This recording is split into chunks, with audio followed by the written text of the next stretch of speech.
गेल्या काही दिवसांपासून प्रचंड उकाड्याने हैराण झालेल्या अमरावतीकरांना आज सायंकाळी अचानक आलेल्या वादळी वाऱ्यासह पावसाच्या सरींनी मोठा दिलासा दिलाय।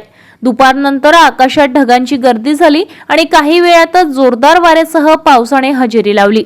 वादळी वाऱ्याचा वेग वाढल्याने शहरातील काही ठिकाणी झाडांच्या फांद्या तुटून रस्त्यावर पडल्यात। काही भागात वीज पुरवठा खंडित झाला असल्याची माहिती मिळत आहे। मुख्य रस्त्यांवर पावसामुळे पाणी साचल्याने वाहन चालकांना काही काळ अडचणीचा सामना करावा लागलाय। दरम्यान या पावसामुळे उकाड्यातून नागरिकांना दिलासा मिळाला असला तरी शेतकऱ्यांमध्ये मिश्र प्रतिक्रिया दिसून आली आहे। काही ठिकाणी पिकांना फायदा होण्याची शक्यता आहे, तर काही भागात वादळी वाऱ्याचे नुकसान होण्याची भीती व्यक्त केली जात आहे।